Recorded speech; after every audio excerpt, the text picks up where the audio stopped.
Bon, dans ce sujet-là, de la famille, de la célébration, il n'y a pas mieux façon de commencer cette sermon en parlant de la famille, en reconnaissant la famille. Et puis, je ne sais pas c'est quoi le titre qui fait plus sens pour vous, parce que j'ai demandé à Google, j'ai demandé à ChatGPT, j'ai demandé, mais est-ce qu'il a les Français de la France, québécois? Donc, je vais parler de l'éducation d'Eden ou la paternalité d'Eden.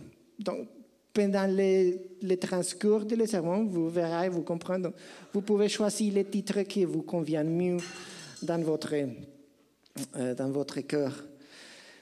Mais avant de commencer à parler de l'éducation ou de la paternité, je vais vous expliquer pourquoi c'est un sujet qui nous touche beaucoup à moi et à Andrea.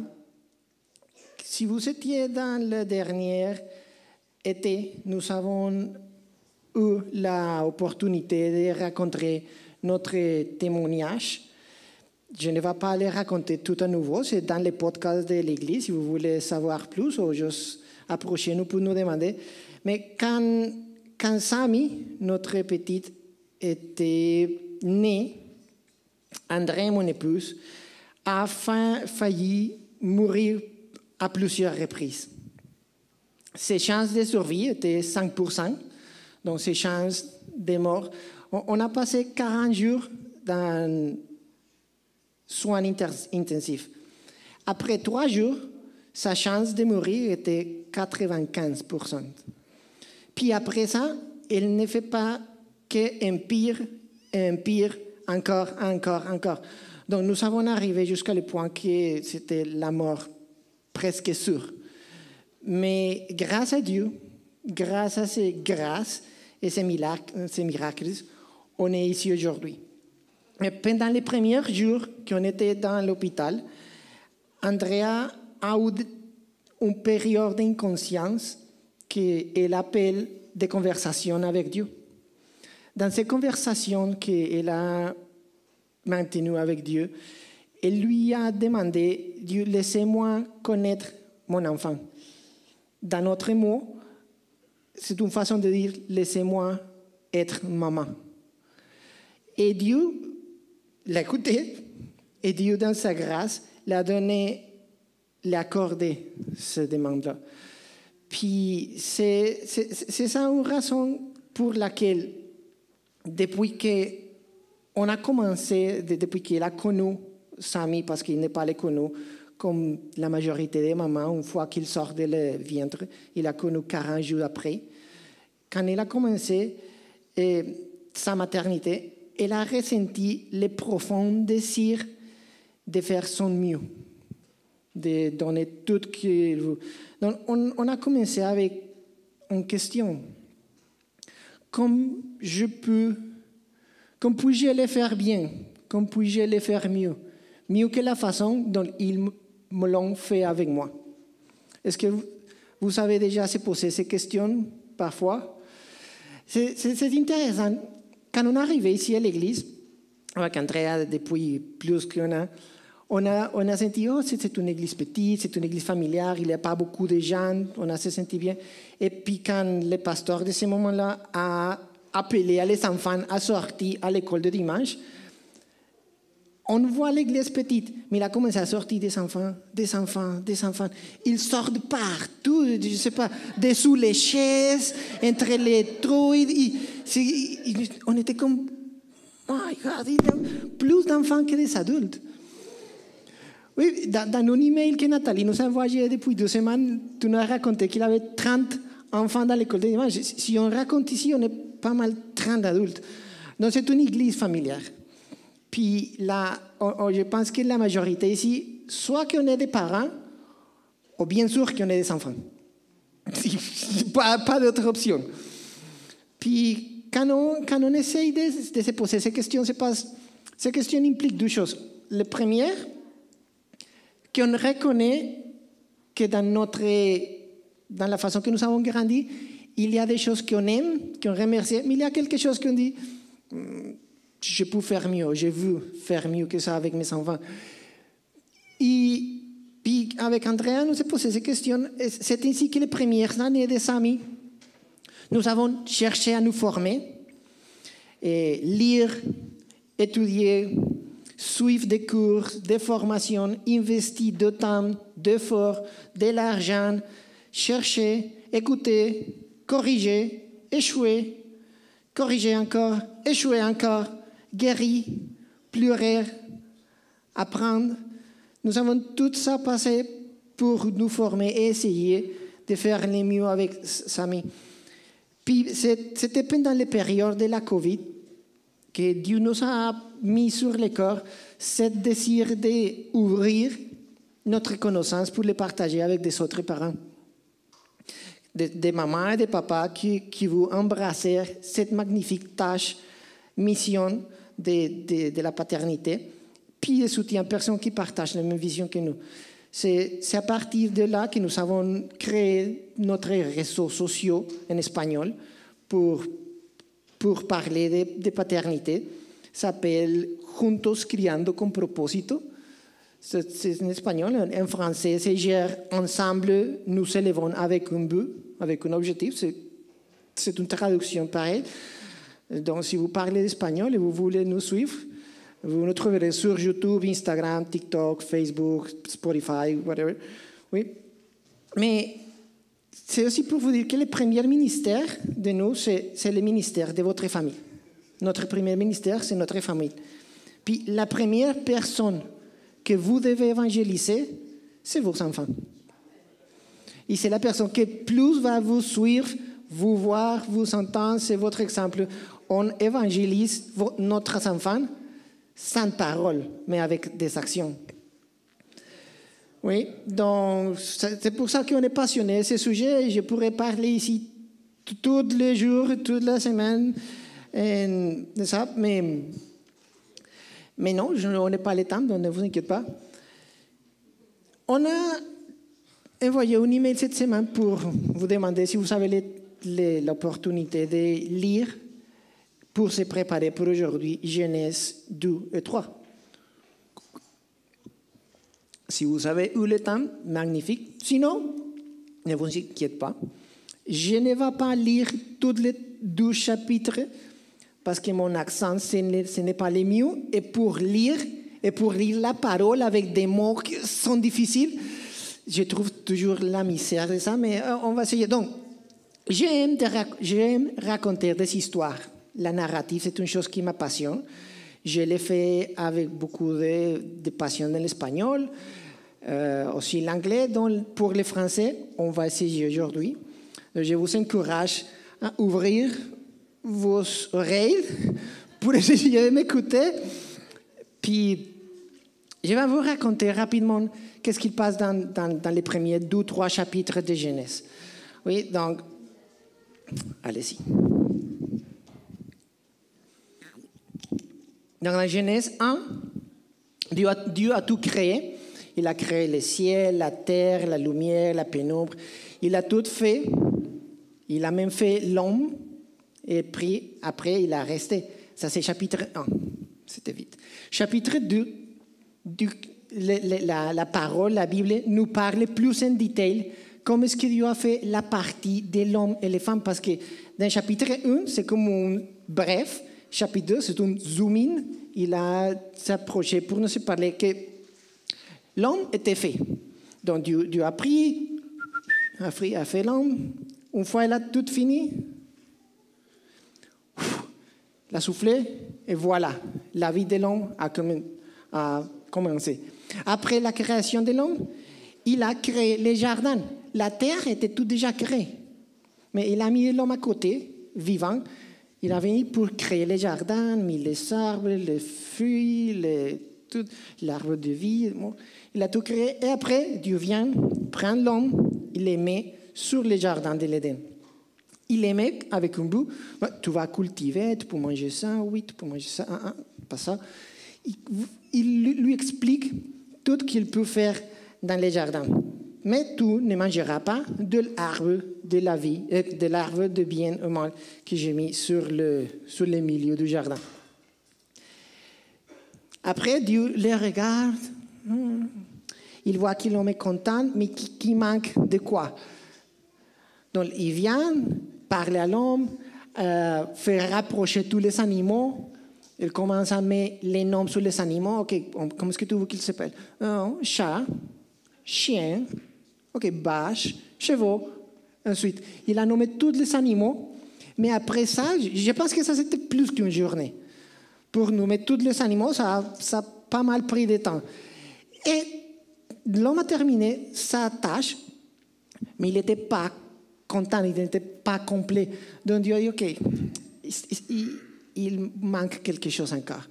Donc l'homme vient, mais l'homme il donne le fatigue, il le met à dormir. L'homme était dormi, il dit,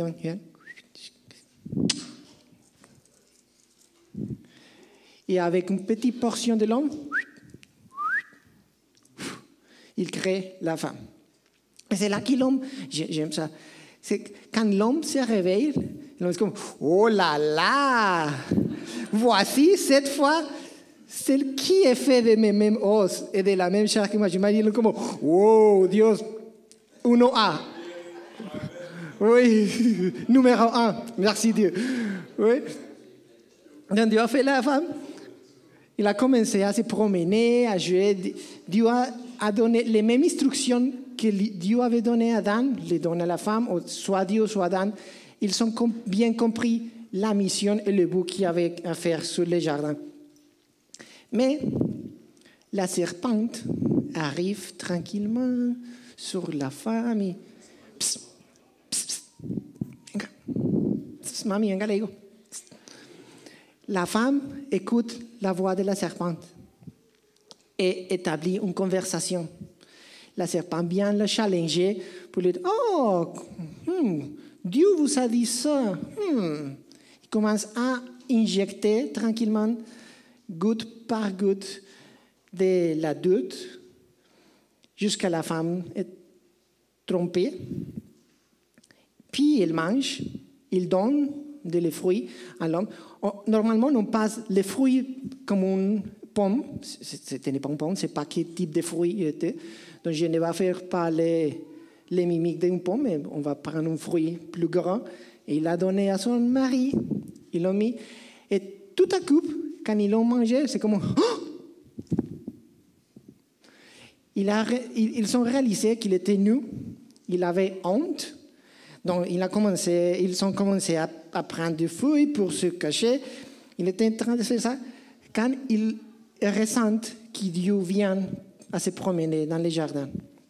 Et rapidement, l'homme et la femme se sont cachés. Dieu vient, s'approche, il commence à appeler.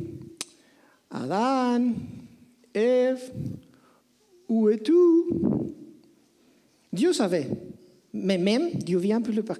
J'imagine, moi, Adam et Ève se cachaient comme...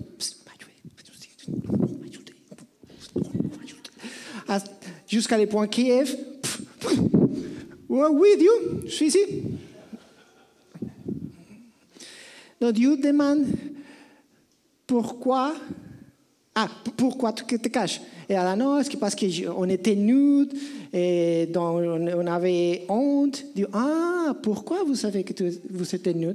Est-ce que vous avez mangé des fruits que je vous avais dit par manger?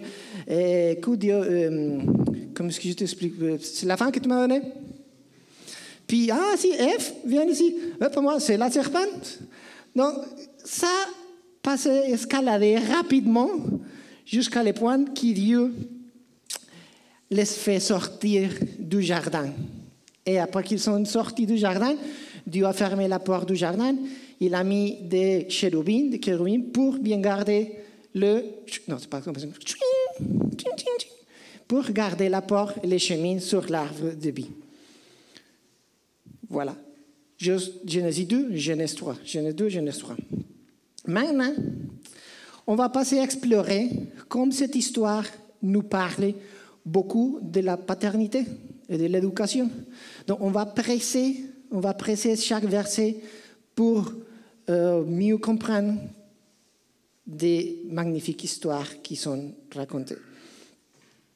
Si vous avez votre Bible avec vous, soit en application, soit physique, allez-y, ouvrez votre Bible dans Genèse 2. On va sauter de verset.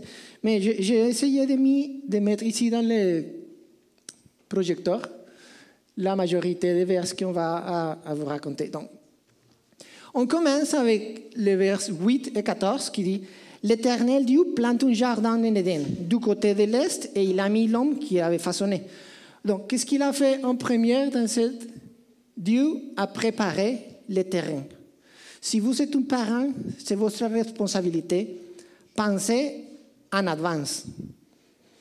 Si c'est un bébé qui vient chez vous, vous devez ranger votre couteau, les détergents, les choses toxiques, dangereuses, peut-être mettre des protections sur les prises de courant. On se prépare comme parent. Si c'est une adolescente, on se prépare l'Internet, les contrôles paternité. On peut se préparer le terrain. Dans le verset 15, il dit « L'Éternel Dieu prit l'homme et le plaça dans le jardin de l'Éden pour qu'il le cultive et le garde. » Donc, Dieu a mis l'homme sur le terrain préparé avant, avec un but, avec une responsabilité. Comme parents, nous devons donner des responsabilités à nos enfants, selon l'âge, selon son talent, mais on doit donner des responsabilités. On n'est pas là pour faire tout pour nos enfants. S'ils sont petits, on doit préparer le terrain de telle façon qu'ils sont capables de, mettons, ranger ses jouets. Tu vas mettre, une fois que tu finis de jouer, tu vas ranger tes jouets ici. S'ils sont plus grandis, ramasser les jouets, mais aider avec l'organisation de la maison. Pas juste ta chambre, mais plus d'espace. Arroser les plantes, transférer les vêtements salés de la laveuse à la sécheuse. S'ils sont plus grands, faites des achats avec vous dans les magasins. Prends la liste, tu vas chercher ça, la viande, les tomates, cherche ça et reviens ici. Splitter les tâches. Entretiens la salle de bain, fais les toilettes, les lavabos, gestion de l'argent. Tout ça, on doit donner des responsabilités parce que si on est en train de préparer nos enfants pour la vie. On n'est pas dans la vie des enfants juste pour for make them happy. Oui, pour les rendre zéro. Ouais, merci. On est là pour les préparer pour la vie. Parfois, on donne des responsabilités que les enfants n'aiment pas, et c'est correct. Parce qu'on les prépare pour la vie. Parce que si ce n'est pas nous qui les donnons les responsabilités, qui les mettent, qui les challengent quand ils sont petits, c'est la vie qui va les challenger. C'est d'un travail qu'ils seront, qu'ils vont se trouver avec un mur. Dieu donne la responsabilité à Adam et Ève.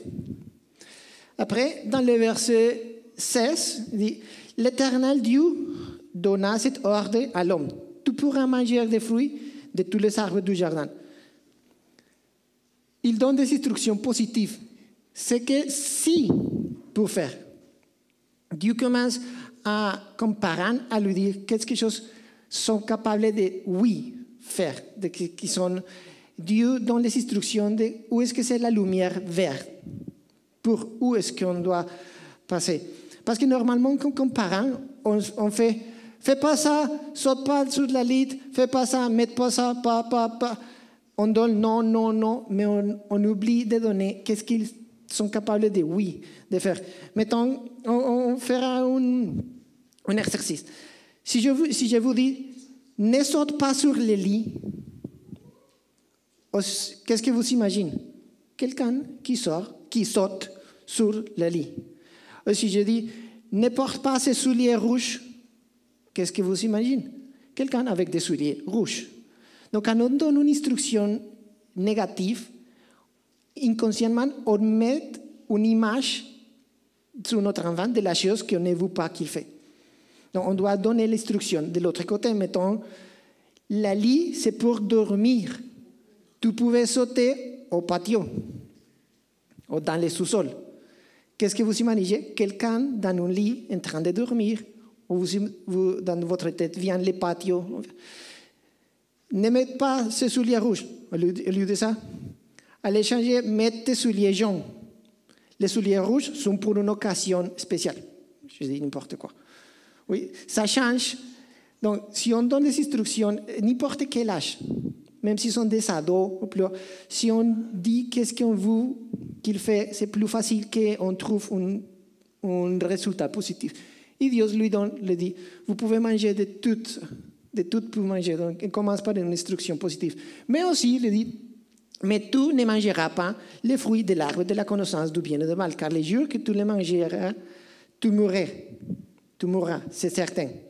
Donc, il y a des lignes claires, des limites, sans surexplication. Il y a une limite parce que, comme papa, on doit aussi mettre des limites pour protéger. Les limites sont pour nous protéger. Ici, au Québec, c'est intéressant. Quand il tombe la neige, mettons, imaginez-vous que vous êtes en train de conduire une auto, mais il vient de neiger. On ne voit pas la ligne sur les roues. Et on joue les jours de ça, c'est mon lit ou c'est ta ligne? Parce qu'on est toujours comme, il est très proche de moi, donc je vais laisser passer l'autre auto. Parce que si on ne voit pas les limites, il y a plus de danger pour nous et pour les autres. Imaginez-vous des roues sans speed limit, sans un maximum de vitesse.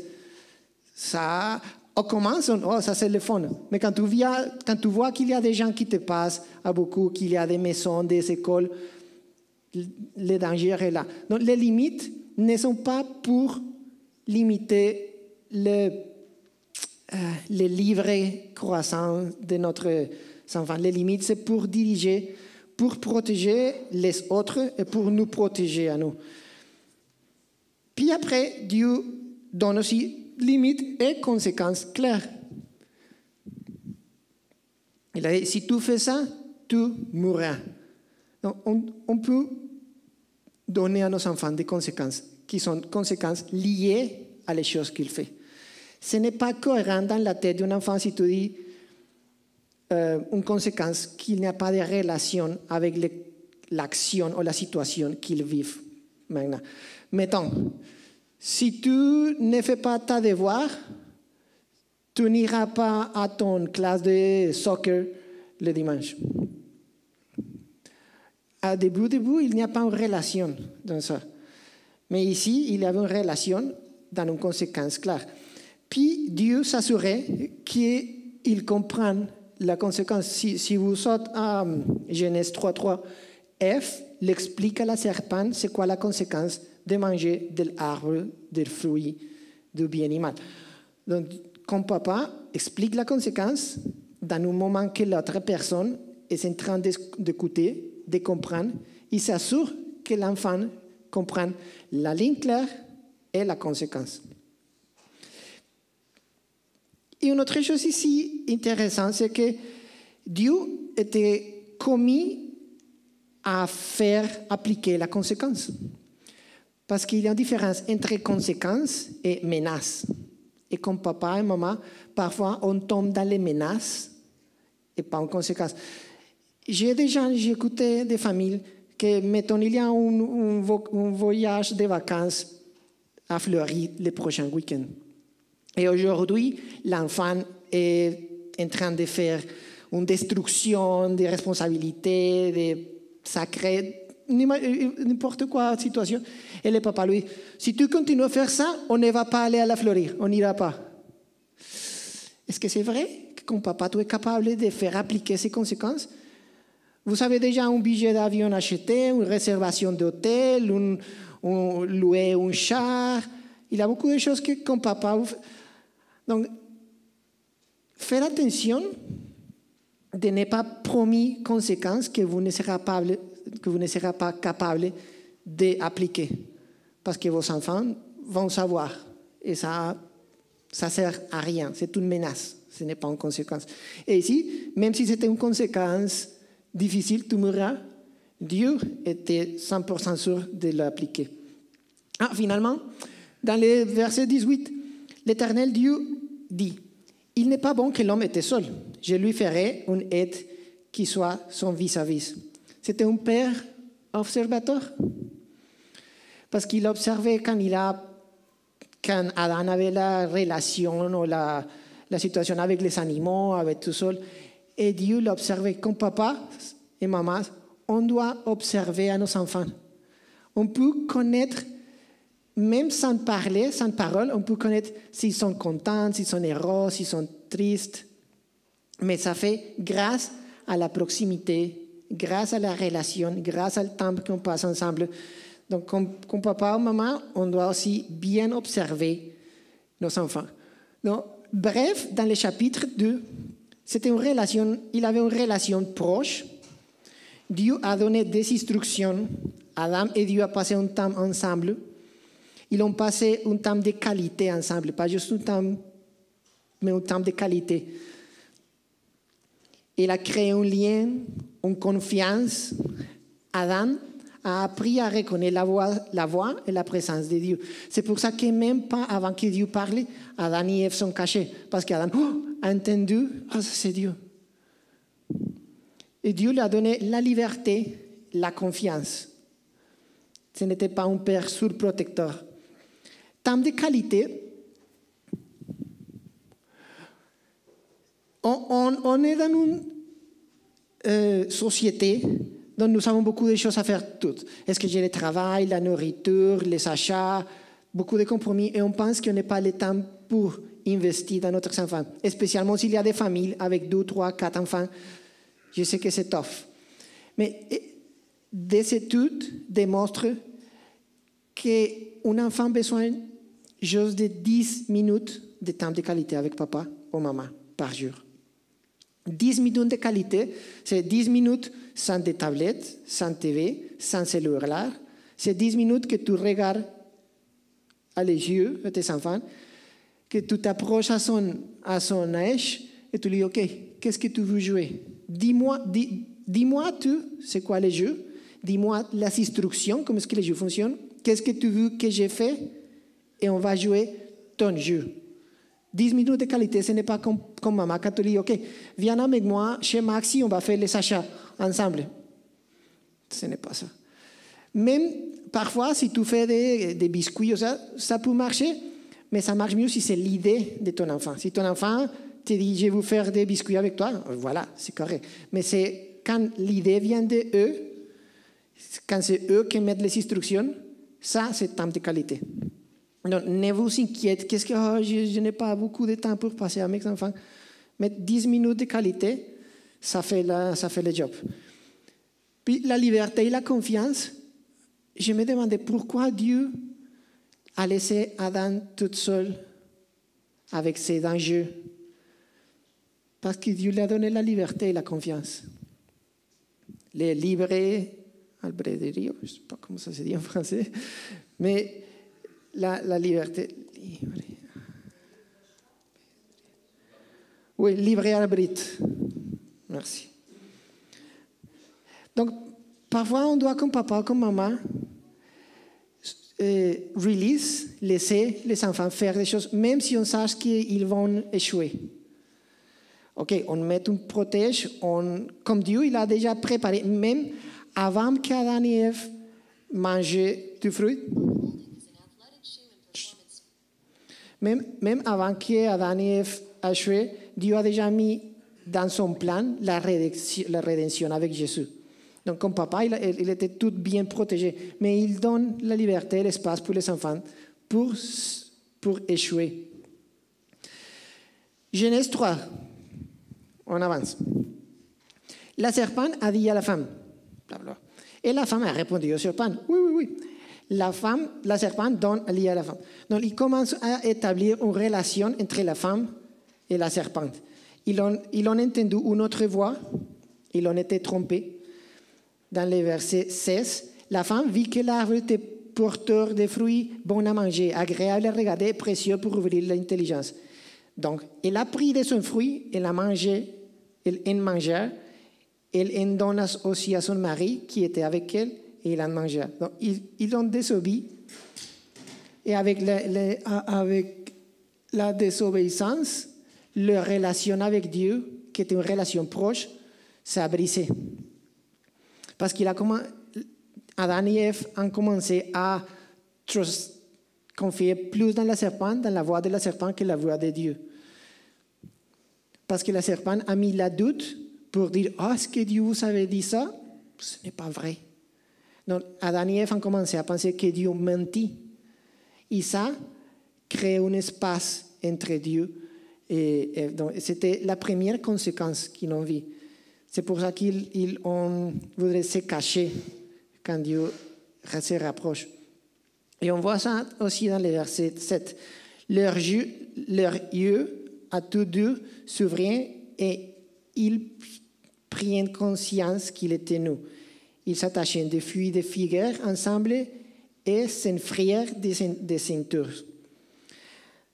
Comme Adam et Ève, ils avaient honte. Ils voulaient être loin de Dieu, loin de Papa. Dans sa relation après, et je vous explique ça quelque chose tantôt. Quand il entendrait la voix de l'Éternel, verset 8, Dieu, en train de se parcourir le jardin vers le soir, l'homme et sa femme se cacheraient loin de l'Éternel Dieu au milieu des arbres du jardin. Donc, Dieu savait où est-ce qu'il était. Quand même, Dieu a venu à se promener tranquillement, à les chercher. Dieu est venu les chercher. Papa les cherche, même s'il voulait être loin. Je ne sais pas si vos enfants font ça, mais chez nous, quand notre enfant est fâché parce qu'on lui dit n'importe quoi, il essaye toujours de courir. Ah, c'est fâché, ça va à son chambre. Et pour moi, la première chose qui vient dans ma tête, c'est son problème. C'est lui qui a pris sa décision. Donc, je vais rester ici. C'est lui qui doit retourner. C'est comme papa. Ah, c'est lui qui doit retourner parce que moi aussi, c'est lui qui a couru à part. Donc, j'attends. Huir. Comment est-ce qu'on dit huir? C'est lui qui a fui. Donc, je vais rester ici. Mais non, Dieu fait l'inverse. Dieu vient aller chercher avec lui donner du temps parce que Dieu savait où il était, mais Dieu commence à se promener en sachant qu'Adam et Ève l'écoutent, il lui donne le temps de se préparer pour penser, ok, Dieu est là, Dieu vient. Donc Dieu les cherche, verset 9, et après les chercher, Dieu vient et dit, cependant l'Éternel Dieu appela l'homme, lui dit, où es-tu? Non, Dieu demande, Dieu les appelle. Il ne vient pas comme Adam, Ève, je sais que vous êtes là. Il lui donne l'opportunité de réfléchir, de se préparer pour sortir. Et Adam répond, il lui répond, j'ai entendu ta voix dans le jardin et j'ai eu peur parce que j'étais nu. Alors je me suis caché. Papa, écoute, Dieu a écouté il écoute ses émotions aussi. J'ai peur et Dieu n'a rien dit. Je ne sais pas si ça fait du sens en français, mais c'est la traduction que j'ai trouvée. Il ne grondait pas, il ne critique pas. Oui, merci. Dieu n'arrive pas. Pourquoi vous avez fait ça? Je vous dis, je vous avertis. Est-ce que vous... Oh mon Dieu, je savais. Il n'arrive pas comme ça. Il arrive à demander, écoutez. Et dans le prochain verset 11-13, l'Éternel dit, qui t'a révélé que tu étais nu? Demande. Est-ce que tu as mangé du fruit de l'arbre dont j'avais interdit de manger? Une autre question. L'homme a répondu, c'est la femme que tu as mis à mes côtés qui m'a donné ces fruits. Donc, il écoute et j'ai mangé. L'Éternel Dieu a dit à la femme, pourquoi tu fais cela? Demande. La femme a répondu, la serpent m'a trompé, j'ai mangé. Écoute. C'est une relation. Même si Dieu savait tout, il demande, écoute. Demande, écoute. Donc c'est très important d'écouter nos enfants. Même si les réponses, c'est plate pour nous, parce que parfois, l'enfant veut nous raconter une histoire de, je ne sais pas, Barney, Bob Esponge, ou un show de TV qu'ils ont fait qui c'est plate pour nous. Mais si on n'ouvre pas la porte pour les écouter quand ils sont petits, quand ils arrivent à l'ado, la porte sera fermée. Donc on doit écouter les sentiments. Qu'est-ce qu'ils pensent? J'ai répondu, j'ai entendu ta voix, les facts, les sentiments, j'ai eu peur, ok. Tout ce qu'on dit, écoutez. Non, Dieu écoute, demande, écoute à nouveau, demande encore, écoute à nouveau, demande encore. Quand tu demandes à ton enfant, au lieu de dire, ah, je sais que tu fais ça, pourquoi tu fais ça, quand tu demandes, tu lui donnes l'opportunité de faire une réflexion, une méditation, une acceptation, puis répond. Si tu dis, oh, je sais que tu avais fait ça, c'est vrai, mais tu lui donnes la réponse, donc tu interrompes le processus d'autoréflexion pour que ton enfant dise, ok, qu'est-ce que j'ai fait, qu'est-ce que j'avais fait. Et puis quand tu demandes et quand tu écoutes, tu lui donnes de l'amour parce que tu démontres valeur et intérêt lorsque vous t'écoutez. Puis quand tu écoutes ton enfant, tu n'écoutes comme ça. Ah, oui. Et quoi? Oui, oui. Oui, ok, oui. Non, tu n'écoutes pas comme ça. J'ai un ami qui dit, écoute avec tes yeux. Listen with your eyes. Écoute avec tes yeux, c'est ok, je t'écoute. Après, le verset 17, il dit à l'homme, puisque j'écoutais à la femme que tu as mangé les fruits du sujet, j'avais donné cet ordre, tu ne mangeras pas, le sol est maudit à cause de toi. Donc, Dieu lui rappelle les limites. Il commence à... Oups, spoiler.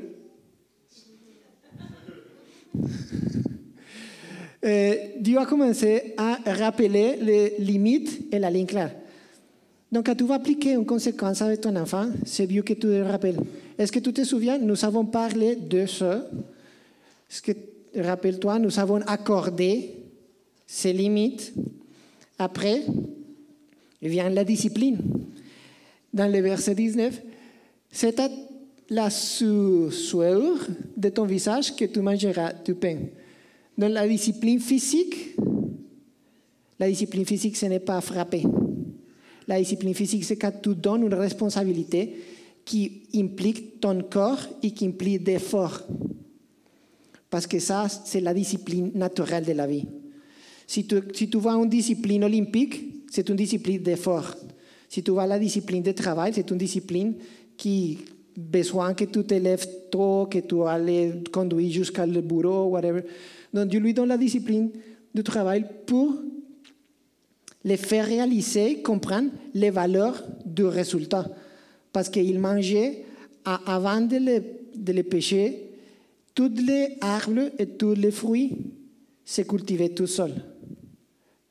Après ça, Dieu nous a donné la conséquence et l'opportunité de travailler le sol, la terre, pour vraiment trouver les valeurs de manger.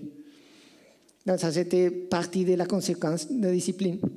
Dans le verset 21, l'Éternel Dieu fit de sa vie, ça c'est très beau, l'Éternel Dieu fit de sa vie un peu pour Adam et pour sa femme. Et il leur mit. Donc Dieu a compris leur honte et a agi. Ne les a pas laissés seuls et les protéger.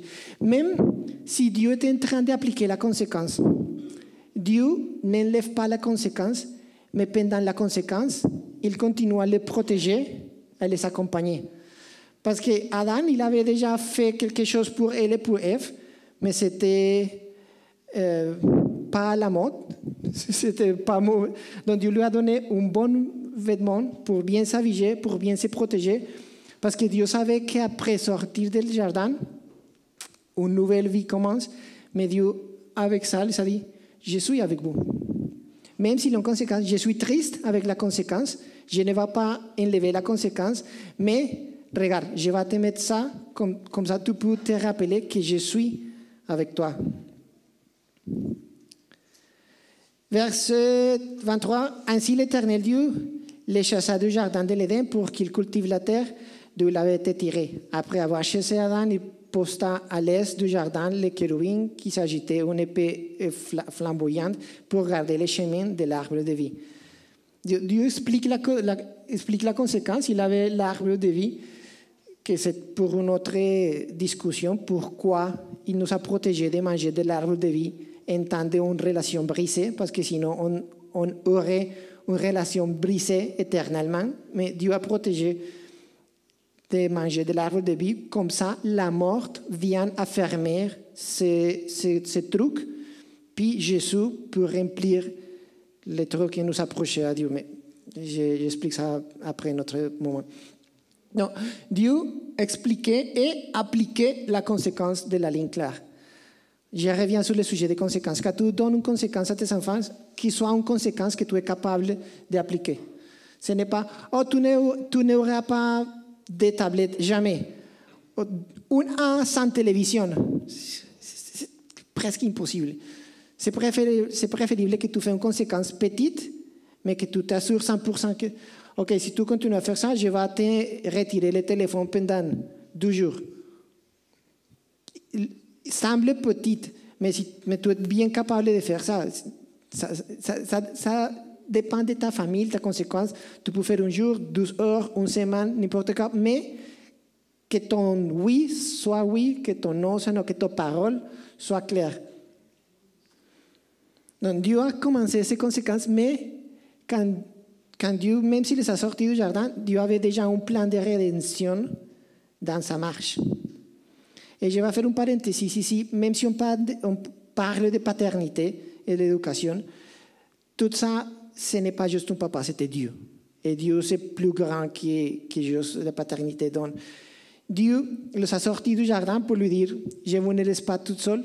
Et ça nous parle aujourd'hui, pour nous dire, n'importe quelle situation on passe aujourd'hui, on parlait de ça tantôt, Dieu était par nous, est avec nous. Dans Deutéronomie, quand ils sont sortis du jardin, Dieu les a dit, prenez courage, n'ayez pas peur, ne soyez pas fragile devant Dieu, car l'Éternel, ton Dieu, marchera lui-même avec toi.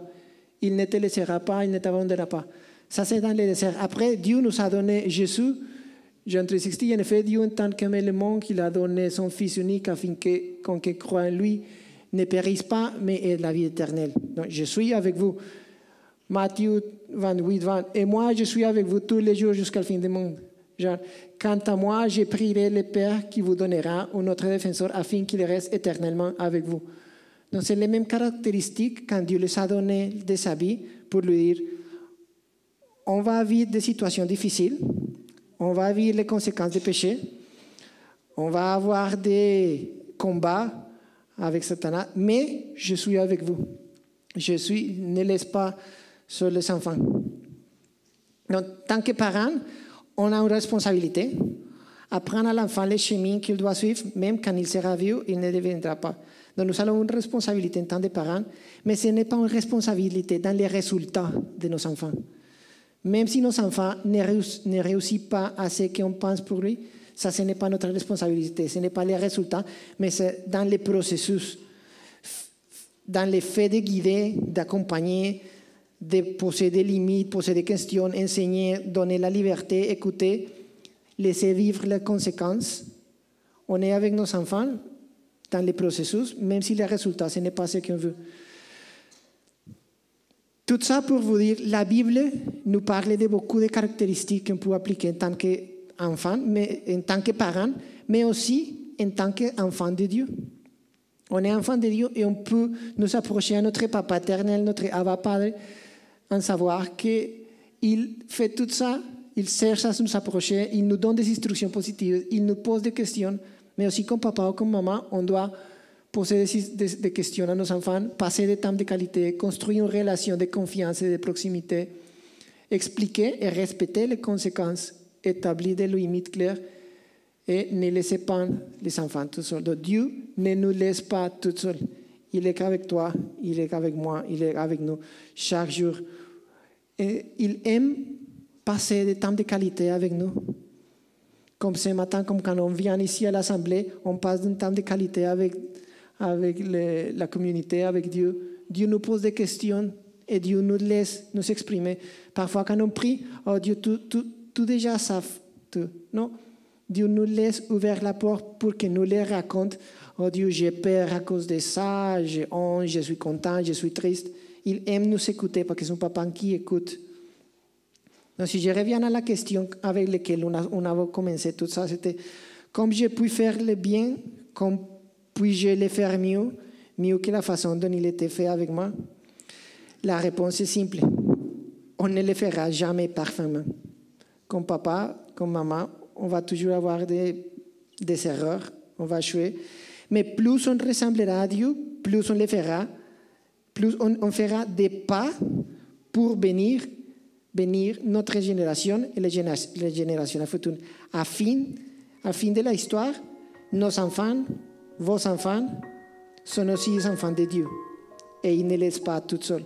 Même si on les laisse seuls, Dieu ne les laissera pas tout seuls. Donc, on doit enseigner les chemins pour les connaître à lui. Donc je vous laisse avec ça.